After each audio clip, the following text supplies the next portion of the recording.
Hi, good morning, Ted. Good morning kay Arnold at sa lahat po ng viewers ninyo. Okay, kahapon nakikinig ka sa amin with Chairman George Garcia po. Yes, yes. Okay, and thank you for listening. Congressman, opo, alam po naman siguro ninyo, no, may kanya-kanyang versyon. Pero po ang mga unang pinaka-contentious issue dito is that yung muna pong degree ng pagbabawal, second degree or fourth degree of consanguinity or affinity. Kayo po ang inyong version, ano ho ba?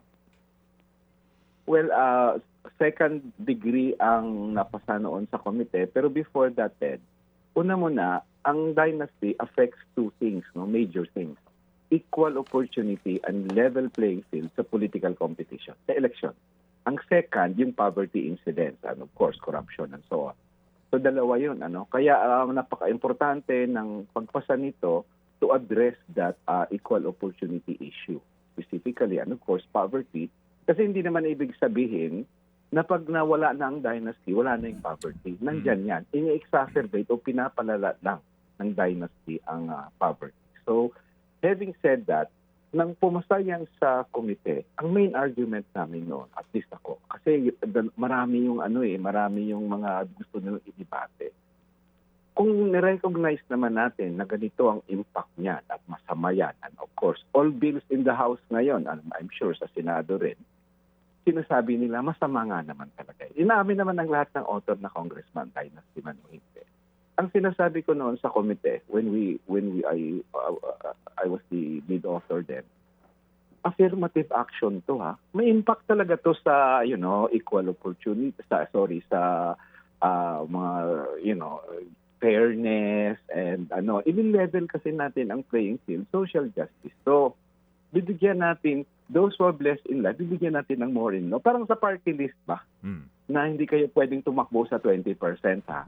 And everybody accepted that naman. So ngayon, nung nasa committee na, debate sa second at sa fourth, ang aming final na committee report is second degree of consanguinity and affinity. Basta, ang in-insist namin noon, isa lang. Okay. Kahit anong pagdidebatehan natin, isa lang ang pwedeng tumakbo. Pag dalawa, disallowed na. Okay, sige. So when we speak about second degree hanggang kapatid. Yes, hanggang kapatid. Lolo, lola of course, tatay, nanay, anak. Opo. Yun All right, yun. opo. At kumbaga yung parents hanggang brothers and sisters po ito. Lolo kumbaga. Correct. All right, sige. Correct. Opo. Yung fourth kasi hanggang first cousin. Okay. Ang version fourth hanggang first cousin. ang inyo pong version second degree pero isa lang either national or local. Yes. Okay. Isa lang. Okay. Kasi, Ted, whatever debate, ang pinaka-crucial na decision ng committee talaga, ilan bang i-allow? Kung isa, o di isa. Kung sabihin ng committee, dalawa, o di dalawa. Hindi na magdidebate, lokal ba yan o national. Okay. Wala ka man Sige. pakialam kung saan ka tumakbo, basta dalawa lang. Sige. Yun Okay. ang importante. The moment you resolve that, tapos na lahat ng diskusyon. Okay, sige, ganito. Alright, kasi po doon sa grupo po nila, yung ating kaibigan sa Kontradaya, ang kanila, pwede dalawa, isa lang national, isang local. No? Pili kayo, isang local, isang national. At ganun din po naman ang ilang pong panukala ng ibang mga kongresista. Dalawa lang. Yes, kumbaga. of course, I Opo. side Sige. with the makabayan. Isa lang. Okay, sige. Isa lang ang Sige. Ganito po. Kasi ngayon di pa natin alam kung anong version po ang lulusot, hindi ho ba? Pag-usapan lang po natin kung sakasakali. Kasi yung sa inyo po, congressman, kung mamarapatin po ninyo, parang hardcore, di ba? I mean, as in... Yes, yun ang sabi ng leadership noon. Opo. Hardcore naman. Isa lang talaga, di ba? Isa lang sa inyo. Whether mayor, konsihal, etc. Ang sabi po ng iba, medyo baka pwede may pumayag dyan kung dalawa lang, no? Isang national at isang local, regardless kung saang lugar po itong local na ito. Pero may question po dito kung yun man pong version na yon ang posibleng makalusot. Kung sakali lang po, doon na lang po sa detalye Meron ba kayong usapan noon? Halimbawa po, sa mga panukalang batas na ito, napag-usapan natin itong kahapon with Chairman George, yun hung paano yung filing ng Certificate of Candidacy kung sakasakali. Ang dami po nila, di ba, ng mga miyembro ng dinastiya. Halimbawa, so kung pag-usapan natin ay sa lokal na kandidato, dito po sinasabi lahat ng kakandidato na miyembro ng dinastiya ay mag-affidavit, no? Na sila, etc. ay maghahain nito at wala nang iba na nakaupo sa gobyerno na kamag-anak nung sa degree na iyon o kaya iba pang kandidato. Dito po sinasabi, sino ang papayagan maghain ng kanyang Certificate of Candidacy? Ang sabi po sa isang panukala, first na magkapaghahain. Kung ang deadline ng filing ay February 14, January pa lang, may tao na ako doon na natutulog. Hindi ba? Para magbantay ng pagbubukas ng filing. Yung pong mga ganong senaryo, di ba? Yung detailing ng ganon. Paano, at saka pag naghain yan ng Certificate of Candidacy, pagkatapos yung iba, paano, alam niyo yung mga ganong usapin po ng gulo. Yeah. Kayo po, ano ang yung solusyon doon? Well, ang una muna, doon sa bill namin dati, sinabi namin isa, although later on, I have to admit, noong second reading na deliberation, kinausap ako ng leadership, masyadong hardcore. Wala talagang suporta yan. Gawin nyo kayang dalawa. Alam mo yung authors noon, hindi kami absolutist basta papasa, dalawa, maximum na yan. Umuo kami doon nung second reading. Pero, having said that ulit, paano mo i-resolve itong mga ganito? Draw lots ang nakalagay doon. At maraming rules ng COMELEC na draw lots. Pag nag-tie ka, draw lots. Sa SK, draw lots. Kasi otherwise, papasok ka doon sa masalimuot na sinong nauna. Merong isang bill na whoever runs for a higher position, yun ang ika-qualify. Lahat yan, of course, based sa affirmative action, yung sinasabi ko na, ganun talaga, may impact yun sa rights ng iba. Freedom of choice nga ang term ng isang resource person. May impact talaga yan, pero kailangan yan. So sa amin, draw lots na lang kayo. So wala nang masyadong tsetse-buretse pa. Kung manalo ka, nalo ka. Kung talo ka, di talo ka. Ganun talaga. May draw lots ang aming resolution doon. Okay, yung drawing of lots, meaning you allow everyone to file the Certificate of Candidacy kung sila po ay nagbabakbakan sa iisang posisyon and then kung sino manalo, draw lots, or yung pong tatanggapin na COC, doon pa lang po yung drawing of lots? No. Doon sa simula, meron ng prohibition from running. Ngayon, ang term ata ni Chairman George, pag may makalusot, hindi namin nabantayan for some reason, at nanalo. At dalawa silang nanalo. So, in this case, kung tatlo, kung maximum yung dalawa, di tatlo, mag-draw lots yung isang set na doon sila tumakbo. Halimbawa, mayor ng kung anumang lugar o governor. Doon sila mag-draw lot.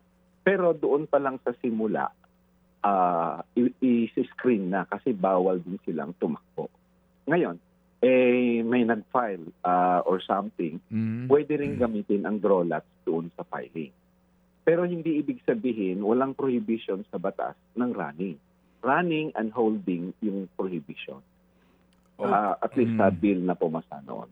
So sa bill ninyo nakalagay mismo yung drawing of lots? Yes, nakalagay. Oo, kasi walang katapusan ng debate sa committee. Pwede gagamitin talaga yan Okay, sige. Ganito. Opo. Sorry, sir. Kasi alam niyo ngayon, kasi yung principle po, spirit and intent, walang question doon, no? Dito ho ngayon magkakatalo at baka ito ang magpa-delay dito eventually na naman Hindi ba? Kaya dapat po, ngayon pala pinag-uusapan na to.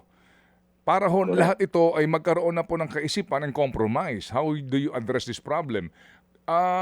Kung sakali po na kaninyo sa drawing of lots na ito, halimbawa, tumakbong gobernador, yung dinastiya, tapos tumakbong mayor sa isang bayan, no? And then meron pang tumakbo ho na congressman. Oo, ganon. Sabay-sabay sila. Ang ibig sabihin, maaari silang payagan kasi kung kahit na wala silang kalaban na dinastiya doon sa posisyon, no? Hindi nag-aaway yung magkapatid o anuman. So kumbaga po, kapag nanalo yung tatlo, magkakaroon ng drawing of Ay, lots kung sino sa inyong tatlo ang uupo, either mayor ka o ikay governor ka o Congressman. kaya sa congressman ka, ganon? Hindi, Ted. Ang prohibition is this. Bawal kang tumakbo if you have dynastic relations, which is kung ano man, second man yan o fourth, Okay. Oo. with the incumbent official or another candidate. Mhm. So, right from the start, si Mayor, hindi na siya pwedeng tumakbo. Anak siya ni Governor eh. Okay. Hindi siya pwedeng mag-file. So, si Congressman din, Mm. kapatid siya ni Governor, Mhm. hindi na siya pwedeng mag-file o kapatid siya ni Senator. Di ba? Okay. So, hindi na siya pwedeng mag-file. Bawalan na siya dun because the bill Okay. itself Okay. prohibits any candidate Mhm. na may dynastic relation from Okay. running. Okay, that's one. Sige, So, good. Opo. So, paano yung drawing of lots kung sakasakali na merong maghahain pa ng kandidatura doon sa posisyon na may nagtatalo na dinastiya? Paano po yung drawing of lots? Saan papasok yon? Well, una muna, doon sa filing pa lang, screen na sila. Hindi ka pwede, di ba? Okay, Disqualified yeah. ka. Pangalawa, nakalusot. Mhm. At ang COMELEC should decide to hold that person's holding of a public office, yung assumption niya, yung kanyang kumbaga proclamation, Mhm. pag ang evidence na dynasty sila is strong. Mhm. Yun ang nakalagay. No? Mhm. So, Mhm. kasi sabi ang isang komentaryo, paano pag may nakalusot? Aha. Dapat walang nakakalusot. Siyempre, sinasabi namin, dapat nakalusot yan, di ba? Baka nga may makalusot. Nangyayari po kasi yan. So just to be more pragmatic about it. So paano kaninyo? Bawal silang i-proclaim. May Mhm. nakalusot pa rin. Aha. May nanalo, dalawa. Oo. O mag-draw lot kayo. Diba? Parang gano'n na lang yung... Okay, sige. Okay, yun po ang inyo. Ganito. So, sala talaga sila. Karayo mo na ang dadaanan nila bago sila makaupo. Okay, pero ganito po, Congressman, sabi nga ni Chairman George, no, naiintindihan ko naman yung kanyang pong posisyon, na una, dapat may combo proposal ito, pati yung automated election system nga na ating batas ngayon, dapat din maamyendahan. Para yung mga Supreme Court decisions na kung saan po may mga, yun, yung kailan ba deklaradong kandidato ang isang naghain ng certificate of candidacy, mga ganun pong usapin. Do you believe in that? Na dapat po, ngayon pa lang din, amyendahan na yon para, sabi nga niya, yung mga malalabo at yung mga Supreme Court decision na tagilid because of the wordings of the law, maayos na? Well, nandun kami ni Chairman George as resource person sa ilang committee hearings na. Mhm. Hindi problema ang Peñera sa akin. Di amend ng batas kasi for me, Peñera is wrong eh. Para sa akin, Peñera is wrong. Yes. Bakit hindi ka pa kandidato? Nagpa-plug ka na ngayon ng iyong Kaya, advertisement. we know. It's, Yes. Pero Supreme Court ilagay na sa Apo. batas yun. Ilagay na sa batas because the Supreme Court is merely implementing the law. The law can always repeal a Supreme Court decision in a Okay, sense. kaya nga po. So ano? So ilagay na yan. No. Pag-file ka ng certificate of candidacy mo, kandidato ka na. Bawal ka nang mag-advertise Okay. dyan na nakakabit, Okay, sige. sayaw-sayaw ka or something. So ika ninyo, ilagay na po sa anti-political dynasty law yung provision na yan? Yes, para sa okay. akin, it can Okay. amend the Omnibus Election Code as far as candidacy Okay, ng sige. dynasty are concerned. Okay, sige. Good. Sige po. Ito po, sir, pwede bang, is it practical ngayon? Kasi ito hong mga detalye na, di ba, na lumalabas kung paano magiging komplikado ito. Pwede bang ngayon na pinag-uusapan na ito, doon yung mga bills na mag-draft na ng IRR nito? Di ba? Parang ngayon pa lang po, kasi ang sinasabi nga ng COMELEC, kung maaari, huwag nyo sa amin ipaubaya IRR niyan, ha? Kasi yung komplikasyon na naman na mangyayari dyan, di ba pwedeng ngayon pa lang maging exhaustive na yung batas na kaunti na lang po ang magiging papel ng COMELEC na sa ganun po, wala nang ibang interpretasyon at wala nang sagabal dito? Well, ang crucial niyan kasi dapat definitive yung batas mismo eh. Mahirapan lang ang COMELEC pag patumpik-tumpik yung batas eh.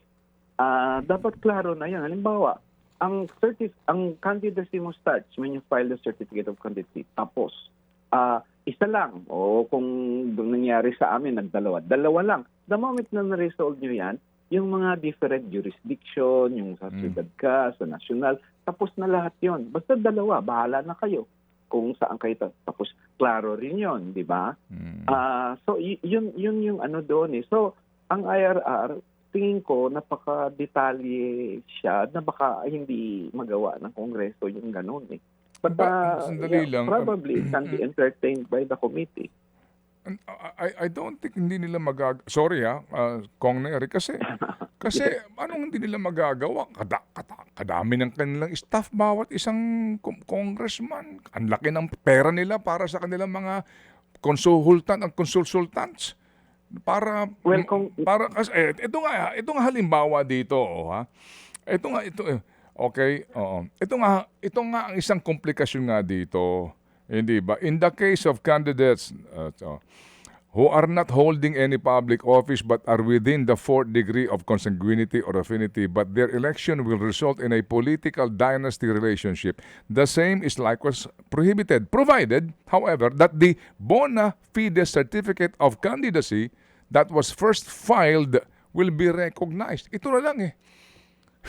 Yes. Dito na lang sa unahan na ito eh. Hindi ba? Ito na lang po yung komplikasyon nito sa unahan ng filing eh. Di ba dapat ngayon pa lang po, may klaro na po ito sa batas kung how will this go? Yes, pwede yan, Ted. Pwedeng klaruhin yan ng batas para hindi na mahirapan sila George. Pwedeng klaruhin yan actually. Yun na yung sinasabi mong IRR in a sense. Dapat definitive yan. Na ano ba? Draw lots na ba yan o hindi pa? Pag sabihin ng Kongreso, para specific na eh. Kasi yung first to file, yung mga gano'n, may problem din yan, di ba? So, yung higher position, may problem din yan. So, lahat naman yan may problem admittedly, but if we admit, of course, na ang dynasty is bad for two reasons, as binanggit ko kanina. Sige, okay. Sige dapat po. ilagay na yan. Sige po. Again, pati ho yung equity of the incumbent wala dito eh. So, di ba kung may, wala. Kung may Mahirap yun. Kung may nakaupo na ngayon, either senador, hindi ba, or ngayong gobernador, so ikaw incumbent, right? Tatakbo ka re-election, tapos meron kang kapatid o asawa mo, yung nasa second degree. So, paano yun kung equal opportunity din ang kanilang poll? Tatakbo din sila. Sino ang magpe-prevail? Yung ba nakaupo o pwede maghain yung isa? Hindi ba? Kasi alam niyo dito wala din yun eh. Yung equity of the incumbent thing, Congressman. Yes, oo. So doon sa debate sa floor noong sa amin, dahil umakyat na sa dalawa ang inaalaw noon. So pwede siyang mag-file yung asawa niya after him, di ba? So allowed na siya. So ngayon, ang problema, may komplikasyon pa rin yung mga yon. Bumabalik palagi na lang kami sa draw lots ng COMELEC. So it doesn't matter, incumbent ka man o hindi ka incumbent, basta ang punto, dalawa kayo may dynastic relation, mag-draw lots na kayo. Kung sino manalo sa inyo, di yun sa drawing of lots, di ba? So yun na lang talaga ang yung kumbaga Solomonic decision ng komite and of course ng ilang congressman noon para lang matapos na yung debate sa mga komplikasyon. There will always be complications kasi Ted. You're going to impact on the right to choice and the right, wala namang right to run, but siyempre sabihin nila tatakbo ako eh.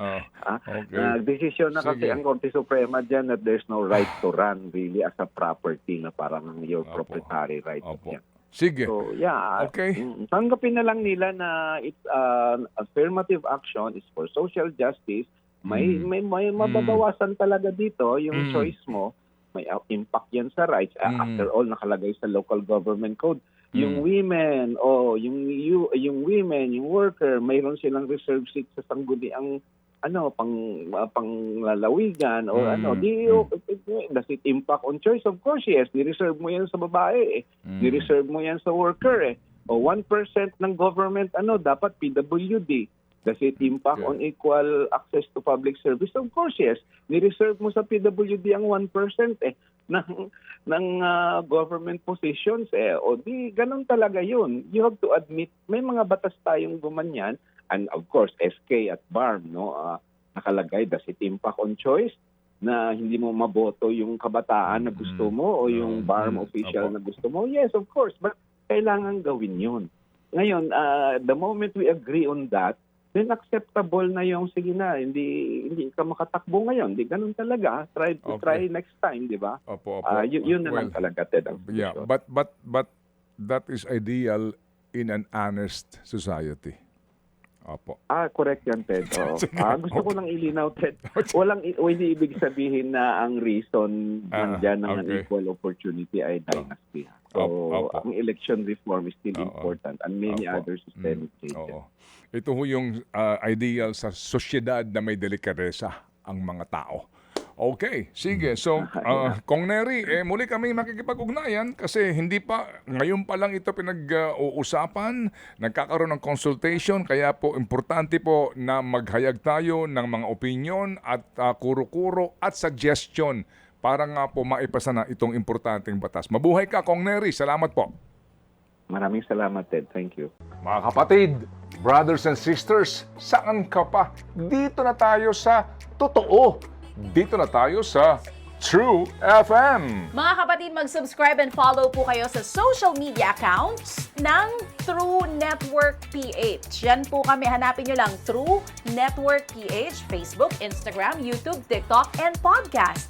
Mapa Apple or Spotify man yan, mahahanap nyo kami. Lahat ng mga napapanood at napapakinggan nyo po sa programa, nasa social media accounts namin yan. So paano mga kapatid? See you sa social media!